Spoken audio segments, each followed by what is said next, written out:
Water is essential for all living species, as I have said, but it's also essential for, of course, biotechnological processes and also for biological processes. And water is also a key prerequisite, if I may say, for bioeconomy concepts. And therefore, it is essential for us also to discuss the significance of water in global strategies, in national strategies, and also in regional strategies. And today we will do exactly that.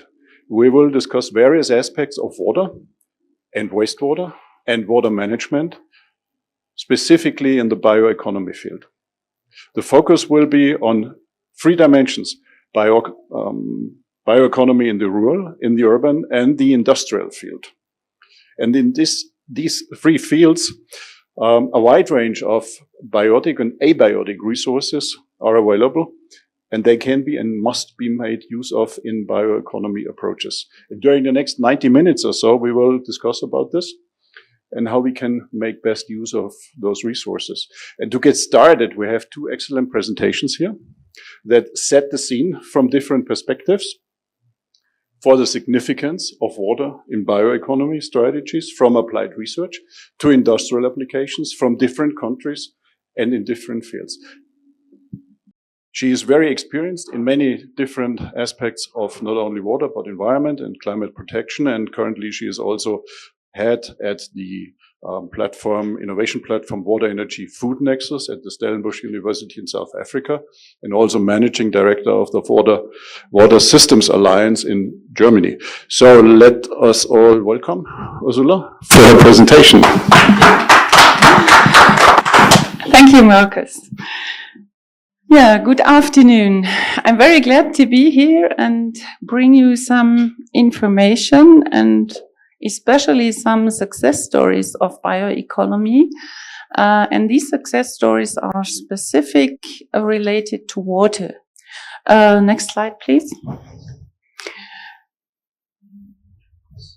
So, in principle, we have lots of technology developed, and we can use the technologies for single problems as a single solution, but in the case of bioeconomy, we should think more holistic. That means often we have holistic approaches, holistic concepts, and we need the suitable technologies for the holistic concepts. Examples of technologies can be, I have bio-waste, food waste, or some sludge from agriculture. And then we developed, for example, technologies to extract inorganic phosphorus salts, ammonium sulfate, organic solids for fertilizing in agriculture. That means we close the loop. Another possibility would be we have wastewater and we extract phosphorus that is essential for agriculture. These are special technologies, and we can use them in rural or urban applications. Next slide, please. So, but what is the thinking of bioeconomy? Bioeconomy is to get products, different products, maybe cascaded products, in a kind of biorefinery.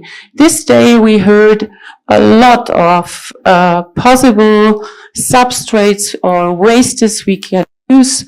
Most of them are titled biomass. Biomass is a very conventional and classical substrate for biorefineries, but our focus is on, for example, municipal wastewater. If you go in the municipal wastewater treatment, then there's no question is water available? Yes, it is, every day, but it's maybe not in the right quality to get, for example, drinking water from it at one day. But in the wastewater, there's so much of phosphorus, nitrogen, we have all the in agriculture necessary ingredients that we can use. And let me show you as an example, very theoretical at this point.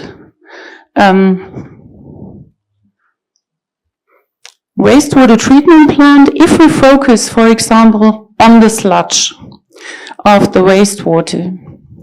Sludge means we have a normal, conventional biological treatment of the wastewater, and then we have some sludges, primary sludge, secondary sludge, and we put it in a so-called high-load digestion. It's a very efficient digester. It makes or produces a high rate of biogas. It produces or it degrades very much the organics, and normal retention time in digesters is between 20 and sometimes 80 days. We do it in 7 days.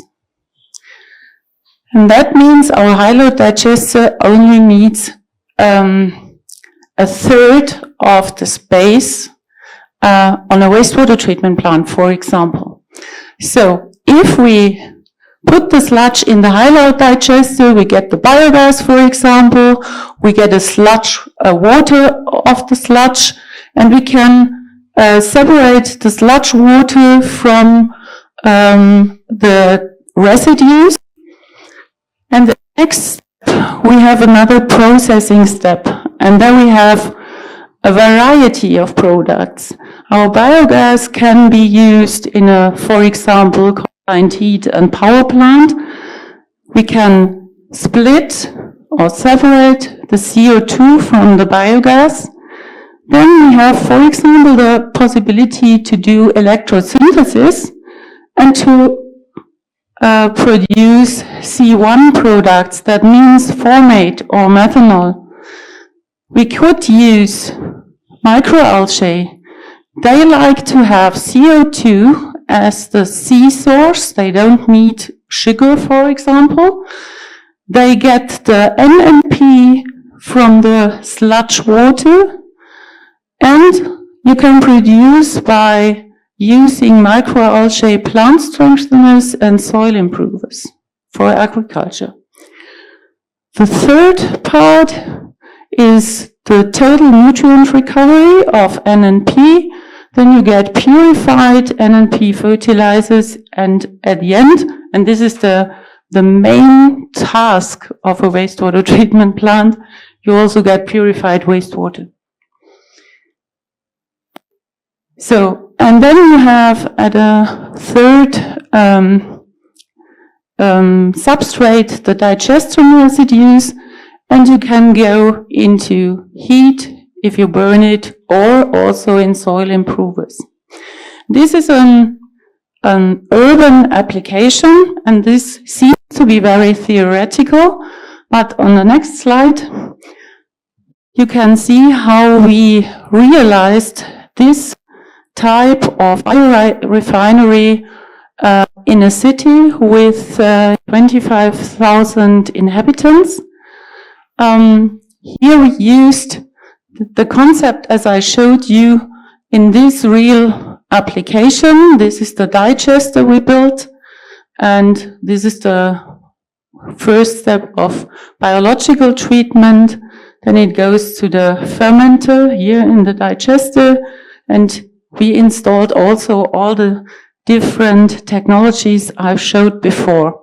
That means we have a filtrate water of 1.5 cubic meters per hour, biogas production of 400 cubic meters per day, and we also have products, fertilizers, plant strengtheners, soil conditioners, and formates. And another side effect is that we reduced enormously the NO2 emissions that occurs also in this kind of biological treatment. Next slide, please.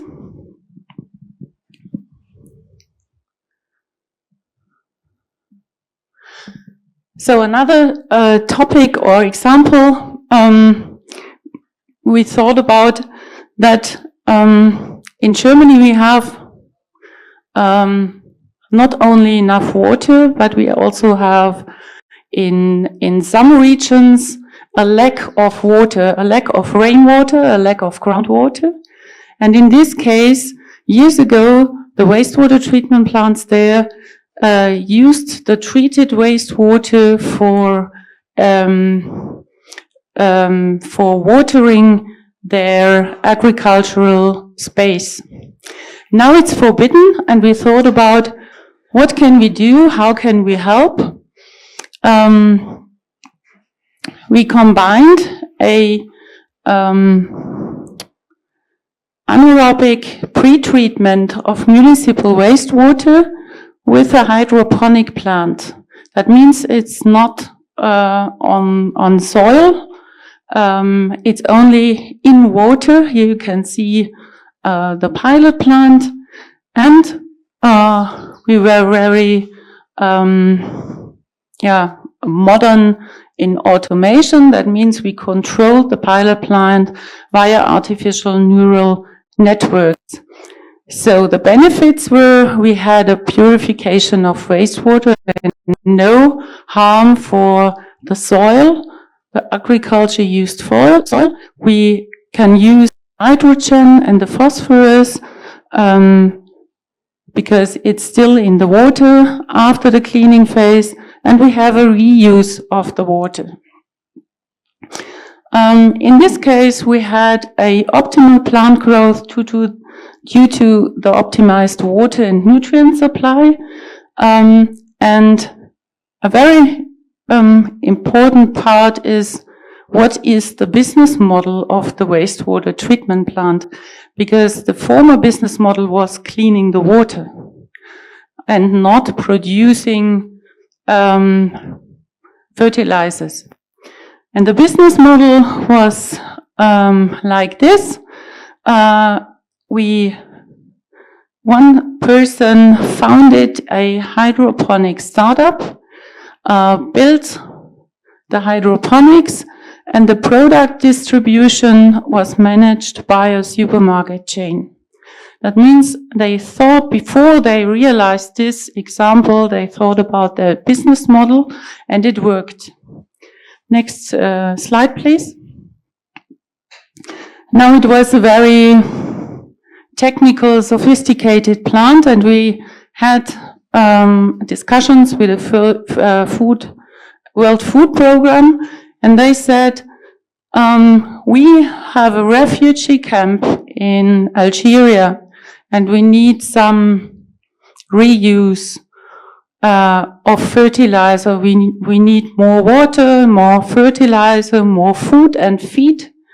What can we do? And we thought about maybe reduce the technical complexity of the first example and think about how can we realize new process of water treatment and water and fertilizer reuse. What we did, we also put in place hydroponic plant. We used the nutrients PNN from goat residuals and the biodigester, a very small biodigester. And very important in this case is that we have a look on the microbial parameters due to hygienic parameters and requirements. And we have a water reuse. Here you see the small technical realization, and this was the grass and the feed for the goats at the end. And what's interesting to know that we had an optimal plant growth due to the use of the nutrients in the wastewater. And you also should know that hydroponics requires 90% less water than soil-based cultivation. Next example, please. Next slide, please. So, and then we come to an industrial dimension, very high contrast to the example before. Here we had the task to use rinse waters from chemical industry, and ammonium chloride, also something that they don't want to use anymore. It couldn't used anymore. And then we use biotechnology. That means bacteria and microalgae to use these substrates for the production of hydrogen, biohydrogen, of proteins, of carotenoids, of lutein for use in food and and cosmetics. This is also very interesting because now we can see that we not only have applications in urban or rural areas, but we also can use it in industrial dimensions and industrial applications. This should be all of my stories. Maybe you should know here, in this case, it was funded, but we realized it at the site of the chemical industry, of the chemical company, and they want to build it now and scale up the technology. Thank you for your attention. And now we come to the second keynote speaker. Very good. So thank you again, Ursula. I think this was very impressive to see across all bioeconomy applications, the combining element is water. Without water, nothing works. And who could talk about water better than somebody from the water field, from Randwater? And I'm very happy and thrilled to have representatives of Randwater and the Randwater Institute here today. And they will tell us more about water in Africa. And I would like to ask Dr. Ngote to the stage. He holds a PhD from the University of Pretoria, is currently the head of the Randwater Institute, and he has been working in this field for over 3.5 decades. He has held various executive positions in the development of finance institutions in academia and water utilities, and he worked both in local, provincial, and central government levels in South Africa, and he is also headed international relations programs of South Africa across the world. So I'm very excited to have you here, and we are all excited to listen to your presentation. Thank you. Thank you. Thank you. Thank you very much, Project Director and colleagues. It is an honor and a privilege for us as Randwater South Africa to give an input. But upfront, I should indicate to all of you that for the bioeconomy objectives to be realized, we need water. Economists agree that factors of production includes amongst water, land, labor, capital and entrepreneurship, and water. So without water, all the things that we have discussed in the morning cannot be realized. So I must indicate, go to the next. I must indicate that from the topic, the issue that we have is that we have got scarcity of water, both on the continent and within South Africa itself. We are the 36th most scarce country. So it means we have to optimize, we have to achieve more with less from a bioeconomy perspective. Okay, let's go. Let's go quickly. I will, because of the number of slides, I will skip some and focus on others. Please proceed. So, in terms of the water governance in South Africa, we have got a water board which gets water from the department, the national department, purify it. We abstract, purify to the acceptable level, SANS 241. And then we distribute it to municipalities who distribute to the end users, that is the households. Please proceed. Please proceed. As I've indicated, South Africa is a semi-arid country. Proceed to the map here. I would like us to quickly come here.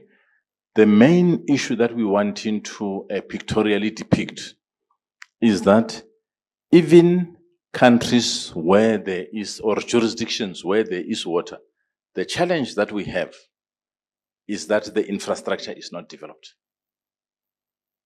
Okay, I mean, we can take DR Congo, for example. There is sufficient water in that basin, okay?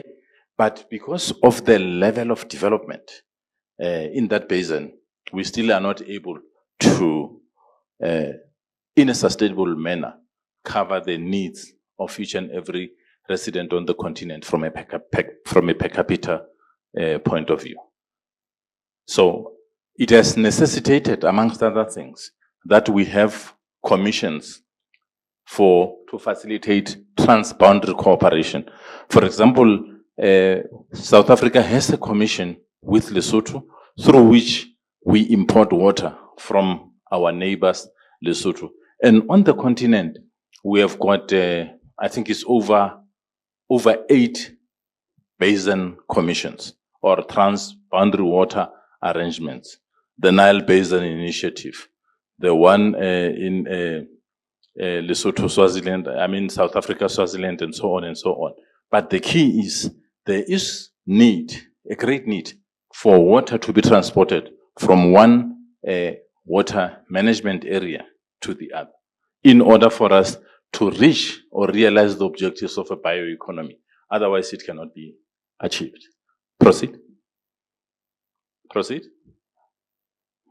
Okay, so on the South African side, just to showcase what is being done, the Department of Science and Technology in South Africa is the custodian of the bioeconomy strategy at national level. And I must indicate that the government of South Africa has, in as far back as 2016, adopted the strategy, which was later approved lately in 2024. So we subscribe to this bioeconomy strategy. Proceed.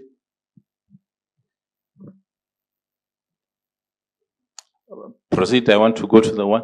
Proceed to the one. Okay, you can continue. Yeah, I want to come to this one. We say it is important that from an integrated resource management point of view, we must manage the water resource in an effective manner, because if we do that, we will then be contributing towards the realization of the SDGs. All the SDGs require management of water. They require water availability. And a point that I would like to stress at this stage is that for us to be able to contribute to the realization of all these SDGs, you require water. But the challenge is we do not have sufficient water as a country. Hence, the need for continuous capacity building, for partnerships in order to come up with joint research which will inform innovation becomes critical. Hence, that is why we co-presenting today with our partners from whom we're learning valuable lessons into the future. Proceed. The challenges, limited energy is one of them. Limited water resource itself, which was depicted in the, which was pictorially depicted in the map of Africa, and the continuing threat of climate change. And from an energy, food, water nexus perspective, we are aware that the limitation in water availability has a negative multiplier effect on food security. And that is, all this is bringing together all the issues, and whether it be from a rural, urban, or industrial point of view, there is an impact on the food security and availability of hydroelectricity. Proceed. These are example of so the activity, the opportunities that I would like to conclude with are as follows. If we are able to harness and manage the water resource effectively, okay, including reuse and optimal utilization, we will be able to create the much needed job as a result of upscaling of the bioeconomy projects. Very, very important. Industrial chemicals, amongst others, reduction in cost of, in health cost, and improved productivity. Improved productivity because people will be available to work, increasing GDP in the countries within the region. And we are, as a matter of course, will be inviting development finance institutions to help us respond to the challenge of lack of finances to finance infrastructure projects within our countries and within the region. We require confidence and policy predictability to crowd in infrastructure investment. And that is key. And we can only do that if we have got political will and commitment.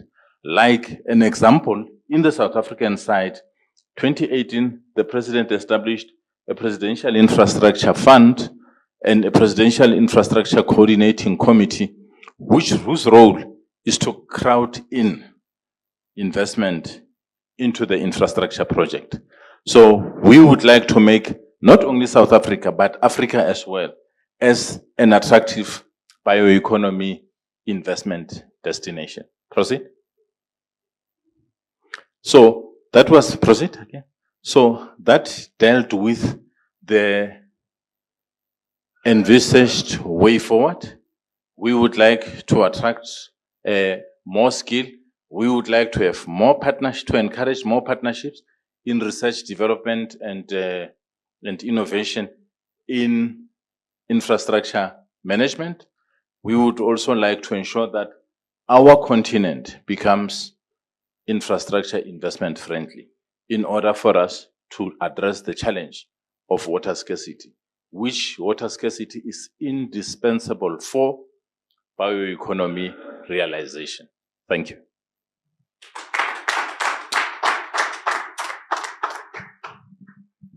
Thank you very much, Dr.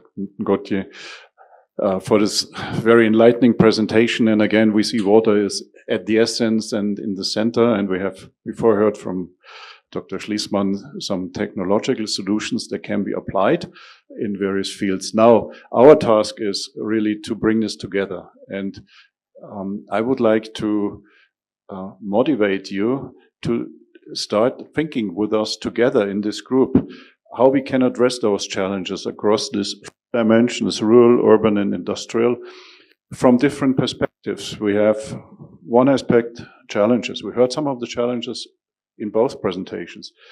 We have seen maybe not all best practices, but some ideas about how we can practice. And then what can we do really to address this topic of water in the bioeconomies and beyond, short-term and long-term. And this is something I would like to do with you. So maybe you go a few slides further. One more. So here this is the 3 dimensions and the topics here. I'm thinking about whether we split up into groups and get started to work on the flip charts. There's one flip chart down there and there's one flip chart over here. What do you think? Is this something I can motivate you now, in the afternoon, without coffee, shortly before dinner? Or would you like to stay seated and give your input from a seated perspective? Seated perspective? Okay. So we take a vote here. Who wants to stand up and work and who wants to stay seated? So first one, who wants to stand up and work? Okay. So I assume everybody else wants to stay seated. Good. Let's do this. So Ursula, maybe you, when we do this together, do we have 2 microphones here? Yes. So then we can bring one to the audience so that our virtual listeners can do this as well.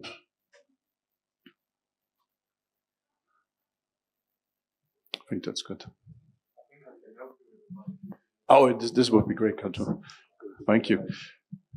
So who has any immediate thoughts about this matrix here? Is there anything that should be filled to these fields, or maybe even cross-cutting?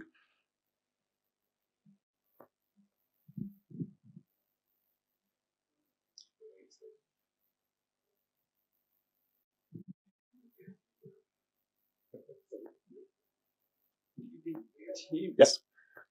Here we are. Yeah, I didn't see much on the opportunities here. I see the challenges. I see best practices, but there are a lot of opportunities that we can embrace. So I think maybe that's also something we could add into the metrics, because that also rural dimension, urban dimension, and also industrial dimension. Other aspect is, the significance of water. Since I come from FAO and we work a lot with the food and agriculture, I didn't the treatment of water and polluted water and those kind of stuff, but also what about the efficiency of using water in the whole value chain? I didn't hear much on that, but I don't know whether that is something beyond the scope of today's discussion. We just Of course it is. Yeah, absolutely. Okay, Thank you. Thank you for this input. So you need to tell us whether we capture this correctly. So the efficiency of use of water, cross-cutting. Okay. Yeah, sorry, I had to step out. But I really enjoyed your fantastic presentation with all those innovative technological interventions. However, like I said, because I stepped out, but I think something that immediately attracted my attention is energy. Where the place of energy? You're talking about sustainability, but then what is the process, like kind of energy budget for that process? Is it affordable? I learned that you mentioned that you have transferred a modified version of this technology to Algeria for IDPs. Another really, very important innovation there for making it kind of accessible and affordable to disadvantaged communities. But in all these mathematics of the success of this innovation, where is energy? Is it energy intensive? Is it really friendly, affordable, clean? Yes, thank you. Maybe we can do a mixture about ideas of you as participants, and I want to ask or to answer your question. In Algeria, we use PV, photovoltaic, and it was integrated in the whole concept. It should be integrated. As I'm the vice director of the Fraunhofer Innovation Platform for food, water, and energy, I'm very aware of the energy question and the energy demand, and we have to take it into account if we calculate such a system.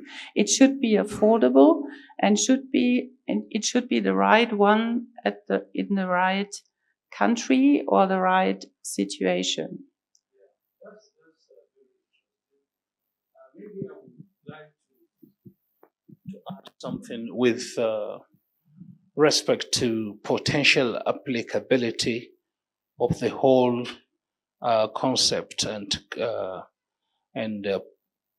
technology into poor, largely informal African and cities and rural communities.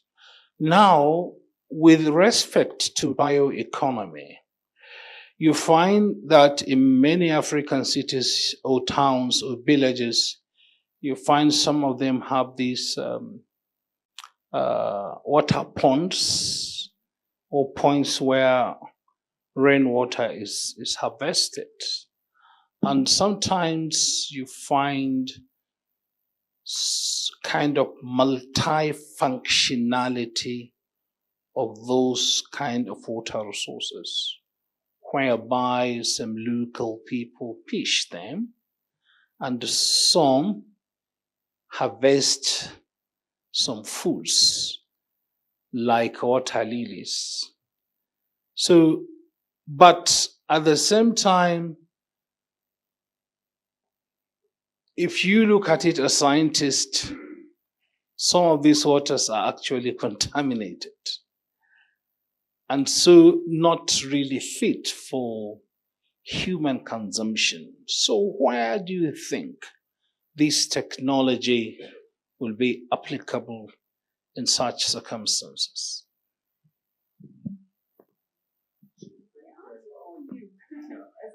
No, but for you, I think one of the challenges that he has just indicated, which I think we should add here, is the issue of water pollution. Yes, and then to respond to how that can be mitigated, I think either Dr. Esper or you want to take that, Dr.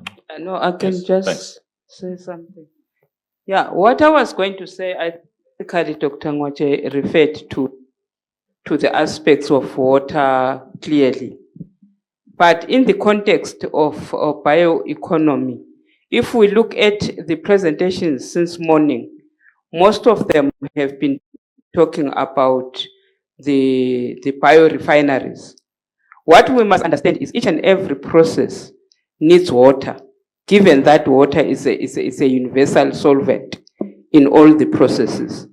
So basically, one thing that one will be looking at those processes, prioritizing is water balances, which is tapping into the efficiency aspect to make sure that you have to understand how much water in every process is going to require.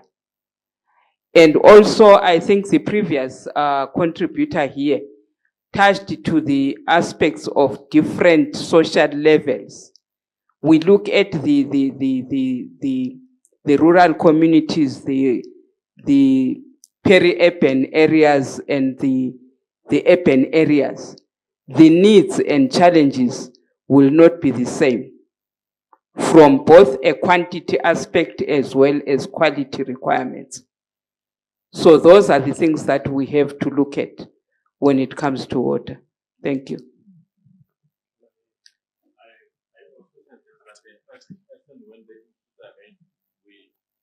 We accordingly populate our flip chart here.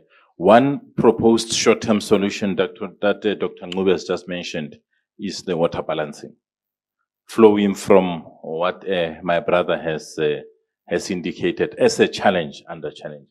Thank you. Just for completeness. Thank you so much. But yeah, I wanted to answer your question only in a short way. There are different possibilities, technical possibilities to clean water, and there are more sophisticated one, more easy one or basic one, and it depends on the pollution that is in the water, and it depends on the volume that you have to treat, and if it's applicable in that region or in that situation. So every problem or every situation has to be analyzed for its own, and then we have to decide which technology would be the best in this case. There's no solution for all.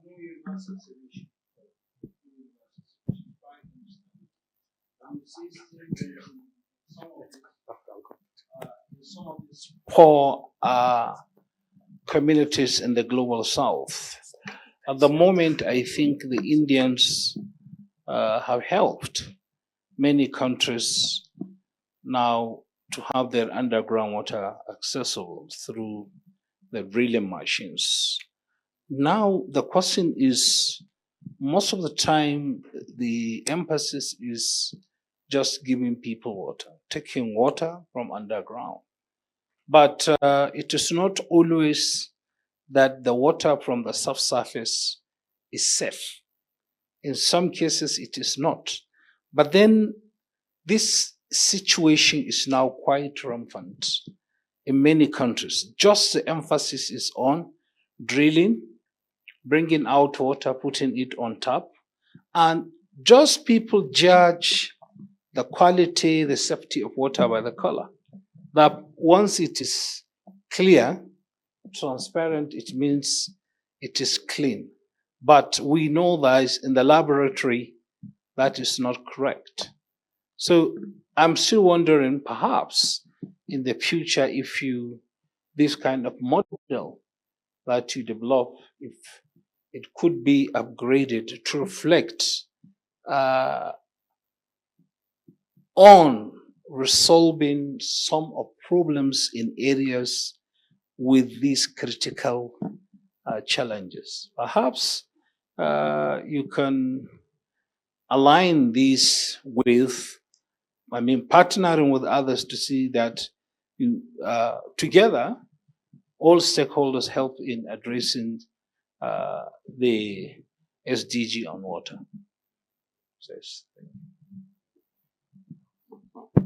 I think he has touched on my two questions. In fact, I was also thinking about the rainwater and harvesting technologies which are not developed on the continent. In some countries, you can see, like in Burkina Faso, for example, it is a Sahelian country, but when you go there, you see that they have developed small and indigenous technologies that allow them to harvest water, which they can use in the dams, small dams, and use for irrigation, for example, to produce vegetables. And you will see that a country like Burkina Faso can export potatoes and fruits to Ghana, which is a rainfall country, but using those kind of technologies, water harvests. And the second one is, of course, the groundwater, which I wanted to see it in the presentation of scarcity water that the gentleman from South Africa presented.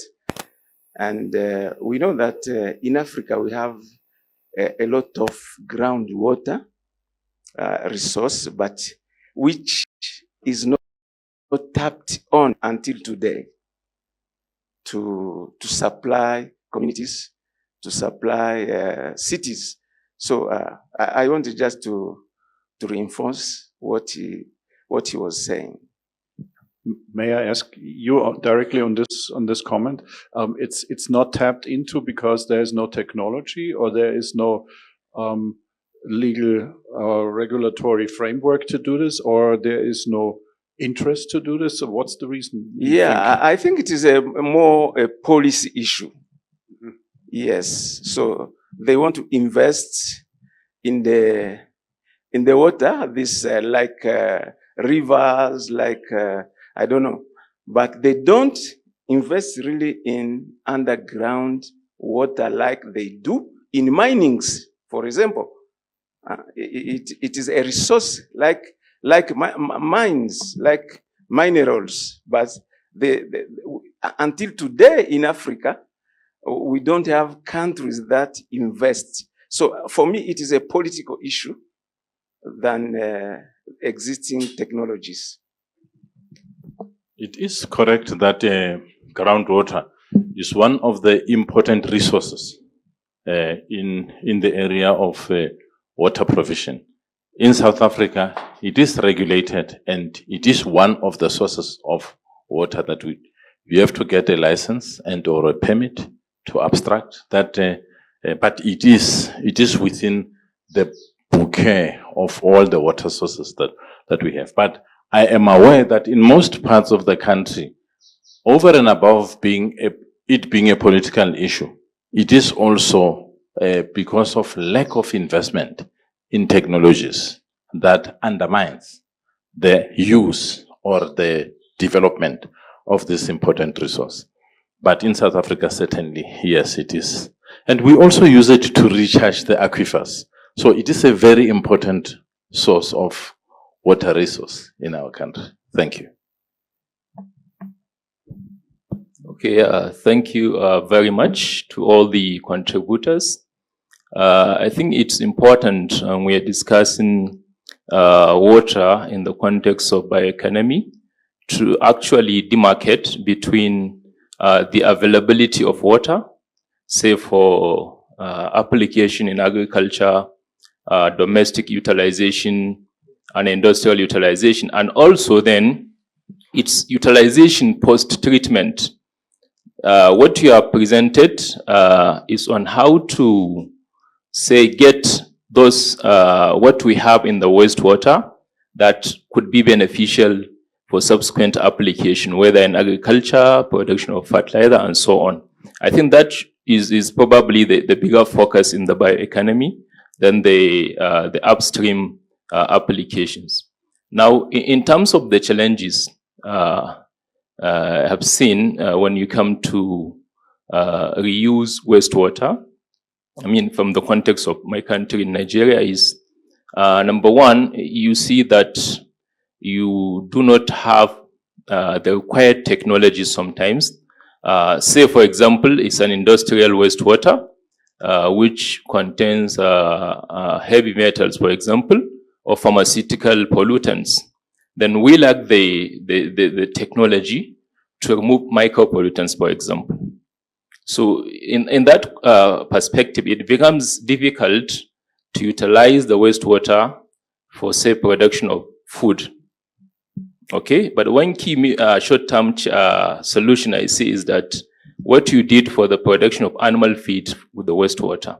So even in the absence of that available technology, and we do some maybe preliminary assessment to see what pollutants are in the water, then perhaps we can apply it for animal feed production, for example.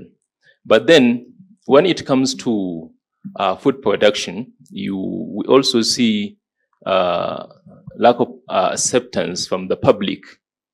If, say, for example, you want to use the wastewater from their houses to produce some, even when you do some level of treatment, they still feel that this is not, even when we do treatment and we tell them that this water is free of any biological contaminants, no heavy metals, no nothing from the laboratory, but they feel this is a wastewater.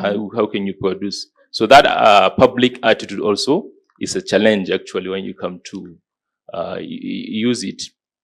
Now, locally, we have some, if we do apply some local, not high advance, like when we have, say, water from aquaculture, which has a lot of nitrogen and phosphorus, and then we do some simple phytoremediation within the farm that we're using, and then we see that we can use that simple technology to remove part of the pollutants from the water, and then immediately use that water for irrigation. Say production of tree crops like banana and so on. We've done that at anyway micro level. But then another challenge is the lack of deliberate policies. Like, I don't know, we do not see policies and then deliberate actions by the government to promote wastewater reuse, either in agriculture or even in industrial applications. Another challenge is lack of, let's say, understanding or public, need of sensitization for the public to even understand that the wastewater you see is actually the water and then contaminated. If you have some way to remove those contaminants, it's as good as the water that you take, but that you need sensitization for the people to understand. Thank you very much. Thank you. I think before I give him the mic, I also just wanted to maybe allow me to add Yes. 1 cent, especially talking about the issue of sensitization of the communities. There are countries in Africa who are already way ahead. I think Namibia would be an example, where they take water from the wastewater treatment plant straight into the water treatment plant to produce potable water that goes back in the system. So it would mean that there are certain things that they've done right for their communities to accept that this water didn't even first go down the river for it to be taken to come back. And I think we can learn some lessons from there. Thank you. Yeah, I want to maybe to add something. You mentioned the micropollutants in the wastewater that I suggested to use for producing food or feed in hydroponics in this special example. And we did some examinations. Where does the micropollutants go while growing? And they it's like phytoremediation. So they accumulate in the roots, and you can use the leaves for food and feed. And this is safe for food and feed. And I think this is behind these examples, that you have to do your examinations about pollution, about safety, about hygienic aspects, and about social aspects, how they accept such circularity. But thank you for your input. You want to add something? Yeah, thank you. When I heard about this groundwater, I'm just thinking whether it is a long-term sustainable solution, though, because I hear a lot of mixed feelings about exploiting groundwater, if it is beyond a limit, and think this is something we have to be careful about. Especially we are talking about bioeconomy strategies, which is pretty long term that we are talking about. And the second aspect is, where is the power of innovations coming in here? You mentioned about hydroponics, aquaponics, and all these things, which are only at a very limited scale as we are talking about. And I think one of the challenges that we have is to really how we take this skill and the technology beyond barriers to the people who should do it on the ground. And this is where I think most of these challenges you mentioned, the technological, financial, political, societal, everything comes together. And when we talk about the significance of water and bioeconomy strategies, it's compared to 20 years ago. Today, people are much aware about we have to take care when we use the water. But for many people, there's no option there. Like we have now the solar power, have the precision farming, even we can apply, based on the soil moisture, the right level of water. But that kind of technology has not really percolated down and incentivized the people on the ground.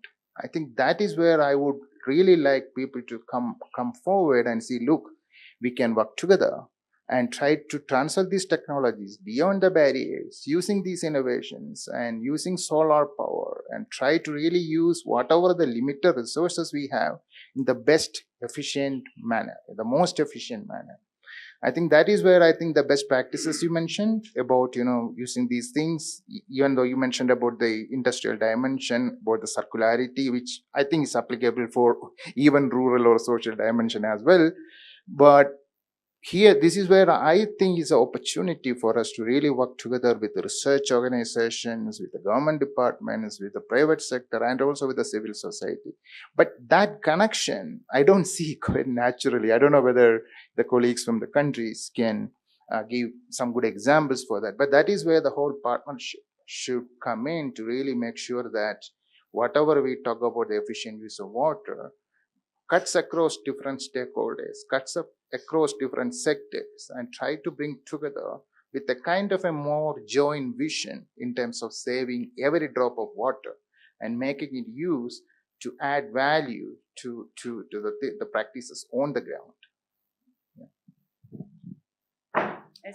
Yeah, I think I'll just add to some aspects that he has touched on. To say sometimes in other countries, it's not because the country doesn't want to tap into groundwater. Groundwater sometimes is naturally contaminated. We've got the situation of Ethiopia, for example, where the salinity of groundwater is very high in some areas to the extent that even the hardness, you can invest in infrastructure, but to find that there's nothing that you can do in that area. Maybe you can start tapping into the ideas of bioeconomy, of trying to recover the resources and say, what can we invest in that area in order to improve the situation? And then we've got some areas where you find that the groundwater has got excess fluoride and excess arsenic.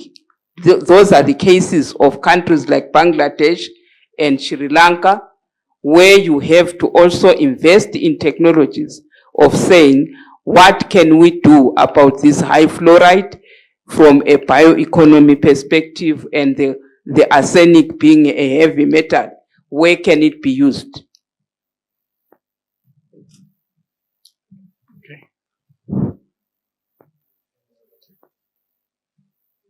Yeah. Can I? Hi, I'm Suresh Raina from India. I'm not a water expert, let me tell you this, but I'm a livelihood expert. I mean, for the contaminated water, I have an idea which we apply for the fish production. We use probiotics, microorganisms, and we grow fish. We tell the farmers, I mean, it's very common in India now, about 10,000 liters, they grow 600 kilograms of fish in 6 months, right? Using probiotics. Probiotics means some bacterial things which eat the feces. Now we are talking about the clearing of the water, which eat the feces and give a protein, froth. That's why it is called biofloc, right? And the fish eat that protein and they develop. So it's a very good livelihood technology which we have floated. So whether this can be done in a large scale to decontaminate the water in your ponds or other places by throwing probiotics, microorganisms, and also can grow the fish there. So fish makes the water clean. Yeah, that's a good example. Thank you for that input.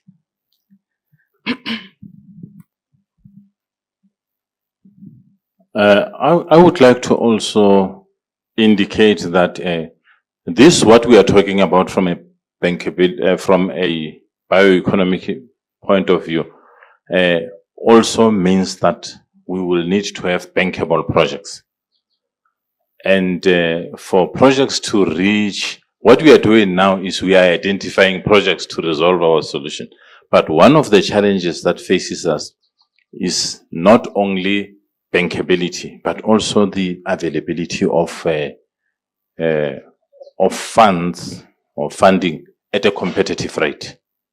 Because we can identify challenges and solutions, but all those require funding.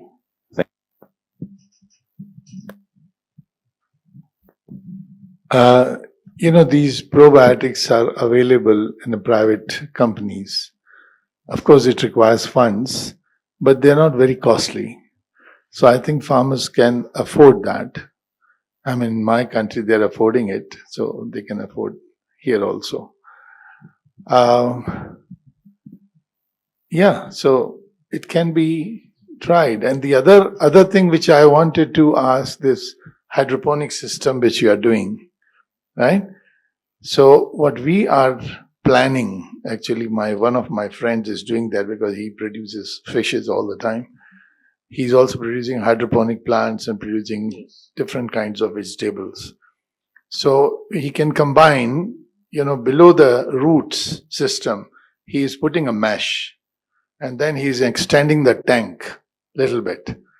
So then he's also doing propagating fish there. So that's why he can clean the water, right? And you get the fish, and fish, when you put the probiotics, the bacteria, the feces are converted into proteins, right? And the plants also become healthy, fish also become healthy. So that system you should try in your hydroponic system. Yeah, thank you for that hint. It was only an example. So I know that different systems can be combined, and this works very well. And thank you for that input. But you have another example, or Yeah, not an example per se, but I think rather one of the most critical issues hovers around the transfer of this technology and its availability for locations or places that are under water stress, that are poor. And like the last speaker observed, is my point as well, how we can perhaps incorporate this into farming, zero acreage farming, right? At household level, for instance. But essentially the point that I'm trying to add is that we can approach the transfer of technology through the SDG 17, which emphasizes on cooperation. So I think it is very important that we explore that under SDG 17. Thank you.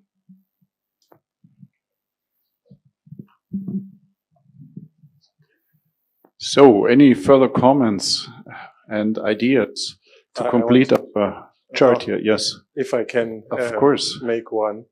I think in one of the sessions, mention was made that, I think it's just a plenary we came out of this afternoon. Mention was made that in Asia, they seem to have a very integrated management of bioeconomy. Thailand, I think it was the lady from Thailand. And I also remember another speaker mentioning something similar for East Africa. But I wonder if there are any other examples in Africa. In fact, I doubt.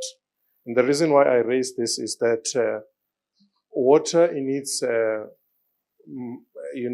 nature is transboundary. It flows from rivers flow from one country to another. And I think the bit that has been done, I call it a bit quite deliberately, the bit that has been done is to really just at this point in time to make sure that we avert wars that could be resulting from transboundariness of the water. I think that's the best we've done so far. But when transboundary water management is done at its best, it should be able to yield into a whole host of other economic activities, and including bioeconomy. And I would think that one of the challenges that we have is that we haven't as yet tapped into that, opportunity as best as we can, so that we can really be able to have even transboundary bioeconomic strategies whereby we can work together. You might just well find that what one country produces might actually be a much more bigger need to their next door neighbors. But yet, because there isn't any transboundary strategies or agreements for that matter, or uptakes, then we lack the ability to explore that a bit more better. So I think that's, in my view, one of the areas that we need to look at it from a policy point of view. Do you know the reason why there's no transboundary coordination, maybe? Good question. I would think one of the reasons should be, I think maybe going back to what was mentioned earlier, poor development of infrastructure. For as long as water infrastructure hasn't been properly developed, I would imagine that we're not even thinking beyond, that in terms of the transboundary effective management of water and bioeconomy as such. But I guess the House can add maybe if there might be other challenges that colleagues are aware of in other countries. The concept that Mr. Maumela is talking about is the concept of what is called virtual water. You use the water to produce what is, and it is based on the economic principle of comparative advantage. So if you can produce like at the border between South Africa and Namibia, we're producing grapes on the South African side, and we are exporting them into Namibia because the water and the climatic condition is appropriate for the planting of grapes at the South African side, although it is very, very, so after that, then we exchange. So from a virtual water point of view, you can produce what is possible on your side and then export it to your neighboring countries. And that is how we should be trading along within the continent. Thank you. Yeah, to just finish off my comments for today, we started the significance of water in bioeconomy strategies, and I think that is where we started. So of course, soil and water are the basis for bioeconomy. Without that, no bioeconomy for sure. But as a natural resource, water, the best thing is really to, like any other resource, basically to think about the behavioral changes that we have to bring in, with all 3 R's, the reduce, reuse, recycle. So coming back to the models on the bioeconomy, that diagram, it has to go back into the system. That is what the whole circular concepts we are talking about. But for sure, I think what we need to do is really give a bit more attention to the water use and misuse in these strategies, because at the end of the day, the bioproducts, the biomaterials, everything needs water. I think it shouldn't be at the cost of the poor people or others, who might suffer if somebody is really using advantage of the water. So basically, we need to really make sure that there are enough governance mechanisms and the behavioral changes behind it in such a way that, it shouldn't necessarily harm those communities who are already depending on water in the name of bioeconomy. So this is also something we have to be careful when we do a bit of balancing. I think we have to put the communities first, but at the same time, the industries come up, and that shouldn't lead to inadvertent impacts, especially on the use of water. Over. Well, I think I want to suggest we got these 3, urban, rural, and industrial. But I think perhaps, if you like, you may add the 4th one, or you add it to other challenges, best practices, and that is behavioral dimension, because it's key. How you can spend money, technology, to clean water, make it feasible for bioeconomy. But if people don't have the right behavior for usage, then it will be wasted. And then at the end of the day, you see there is no gain. So behavior is fundamental to achieving the success of the story, no matter how beautiful and successful it is. If people will not use it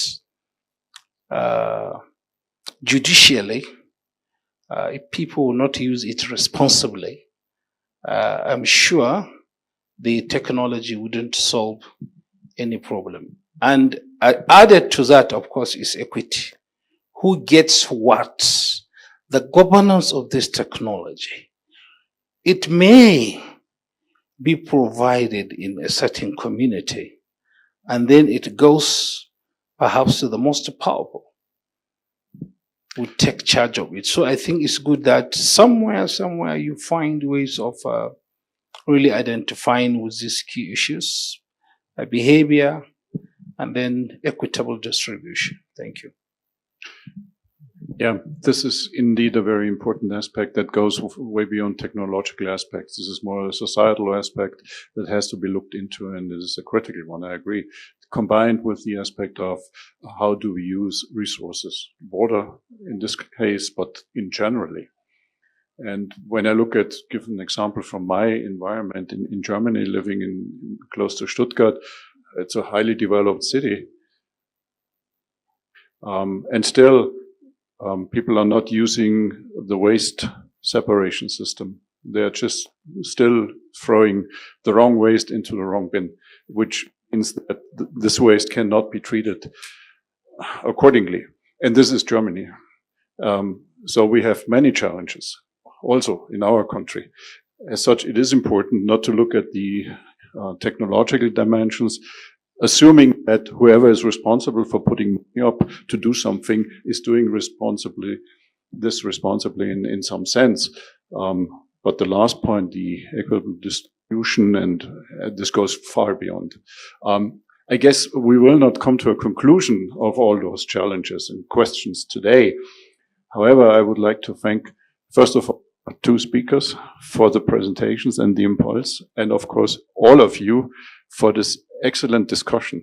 And I really appreciate the small group and the interaction and the good thoughts. We will try to put this together in some more structured format, maybe adding some points, and then trying to get it into the documentation of the summit, with the idea that something is in a follow-up process of this summit and picks up these ideas again.